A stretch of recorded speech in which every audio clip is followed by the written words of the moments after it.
हैं आज के बाजार की, तो देखिए 2 दिनों की गिरावट के बाद आज बाजार में दमदार तेजी देखने के लिए मिली है। निफ्टी करीब 228 अंक चढ़ा, 24,946 के लेवल पर यह कामकाज करके क्लोज हुआ है।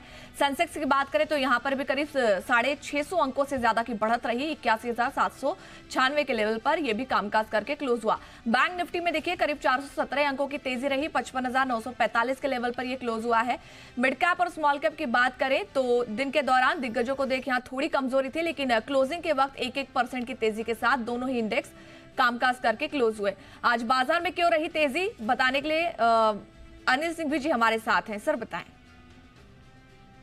युद्ध की चिंताओं से दूर हटते हुए भारतीय बाजारों ने हफ्ते की बेहद दमदार शुरुआत की और पूरे दिन भर बेहद मजबूती के साथ ट्रेड भी किया। वैसे तो शुक्रवार को भी युद्ध की चिंताओं के बीच भारतीय बाजार गैप से नीचे खुले थे, 24,500 के आसपास फिसले भी और वहां से बेहतरीन रिकवरी दिखाकर 24,700 के आसपास बंद हुए। लेकिन आज एकदम शांत शुरुआत हुई और शांत शुरुआत के बाद बाजार ने पीछे मुड़कर देखा नहीं। एक बार डिप जरूर आई थी 24,700 के आसपास तक की, लेकिन उसके बाद धीरे धीरे जो मजबूती बनती दिखी, डे हाई पर जाकर निफ्टी 24,950 के आसपास 225 अंकों की दमदार उछाल के साथ बंद होता दिखा। वहीं बैंक निफ्टी को भी देखें तो शुरुआती फर्स्ट हाफ बैंक निफ्टी के लिए थोड़ा सुस्ती भरा था, बड़ी मजबूती नहीं बना पा रहा था, 55,500 के आसपास आकर बार बार अटक रहा था। लेकिन सेकंड हाफ में जब एक बार 55,600 को वापस से बैंक निफ्टी ने पार किया, फिर पीछे मुड़कर देखा नहीं और 56,000 के करीब पहुंचता हुआ दिखा। दिन की ऊंचाइयों पर बंद होता हुआ नजर आया, 55,950 पर 400 अंकों की दमदार तेजी के साथ लगभग 675 अंकों की शानदार तेजी सेंसेक्स में देखने को लिए। मिड कैप और स्मॉल कैप शेयरों का एक्शन तो पूछिए मत, क्या गजब का था। शुरुआत में खुले ठीक, हरे निशान में, ऐसे गिरे कि पूछिए मत। जब दिग्गज शेयरों में एक बार प्रॉफिट बुकिंग आई तो ऐसा लगा कि मिड कैप स्मॉल कैप तो बिल्कुल लहूलुहान हो रहे हैं। 1.5% से ज्यादा मिड कैप और स्मॉल कैप इंडेक्स गिर गए, लेकिन उसके बाद जो रिकवरी आई, अमेजिंग, पूरी की पूरी कमजोरी खत्म हुई और 1% की तेजी के साथ मिड कैप और स्मॉल कैप इंडेक्स दिन की ऊंचाइयों पर जाकर बंद हुए। देखिए क्या गजब का एक्शन बनता हुआ दिखा। ऐसा क्यों हुआ? जबकि ईरान और इजराइल तो लड़ ही रहे, उनकी तो लड़ाई में कहीं कोई कमी नहीं है। वीकेंड पर और ईरान ने इजराइल पर हमले किए, इजराइल ने ईरान पर और हमले तेज किए। लेकिन कच्चा तेल, ये है भारतीय बाजारों के लिए एक निर्णायक फैक्टर। $77-78 का लेवल जो शुक्रवार को छुआ था, वहां से 74-75 की रेंज में ब्रेंट क्रूड आ गया। यानी कि जब तक कच्चा तेल नहीं बढ़ता, भारतीय बाजारों के लिए खतरे और रिस्क कम है। और ये संकेत आ रहे हैं कि शायद अमेरिका के और दूसरे लोगों के बीच बचाव से अब शायद युद्ध में थोड़ी सी गर्मी जो है, लड़ाई जो है वो कम होती हुई दिखे।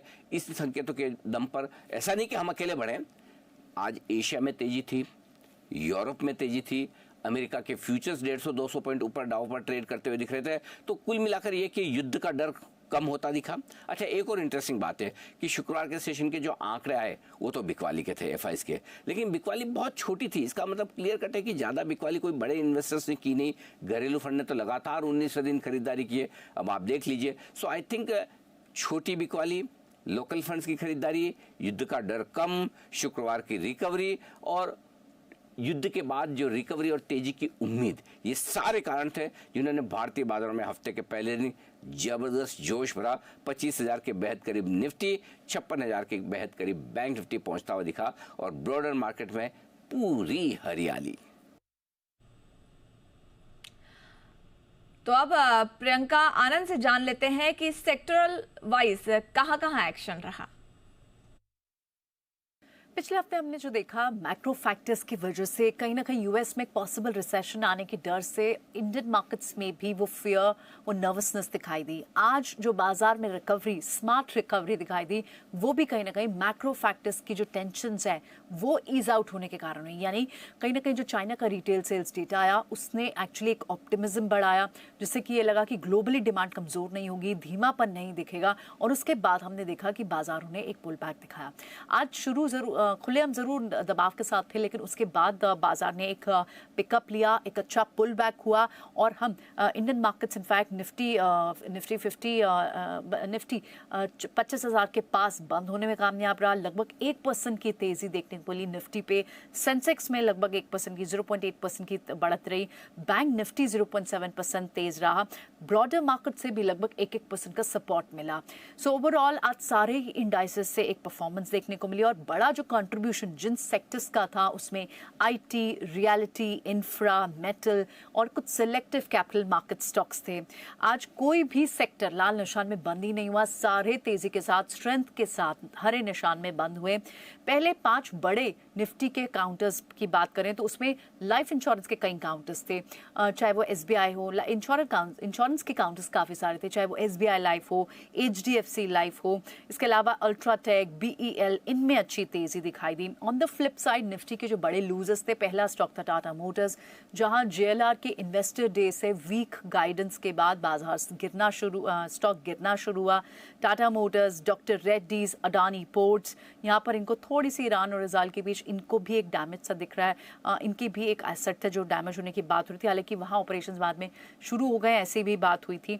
लेकिन जो आज क्लियर स्टैंड आउट गेनर्स थे वो आईटी काउंटर्स थे, पर्सिस्टेंट, कोफोर्ज, एम्फेसिस, एलएनटी टेक, सब में 2 से 4% की तेजी थी। रियलिटी स्टॉक्स में आपको अच्छी मूव दिखाई दी और इसीलिए इनफैक्ट ब्रोकरेजेस के भी जहाँ जहाँ अच्छे नोट्स आए वहाँ पर अच्छी मूव थी। पूरे केमिकल स्पेस में आज एक अच्छी स्ट्रेंथ थी। पीआई, नवीन फ्लोरिन, यहाँ मॉर्गन स्टैनली की स्ट्रॉन्ग रिपोर्ट थी। आईजीएल पर सिटी की अच्छी रिपोर्ट थी, यहाँ स्ट्रॉन्ग था। होटल काउंटर्स में इंडियन होटल्स पर रेफरीज की स्ट्रॉन्ग नोट था, वहाँ पर हमें अच्छी मूव दिखाई दी। तो आज ओवरऑल बाजार स्टॉक्स ने रिएक्ट किया न्यूज़ पर भी और एक अच्छी रिकवरी दिखाई दी कि ब्रॉडर मार्केट से भी स्ट्रेंथ हुई, लार्ज कैप से भी पार्टिसिपेट किया और हम बढ़त के साथ बंद हुए।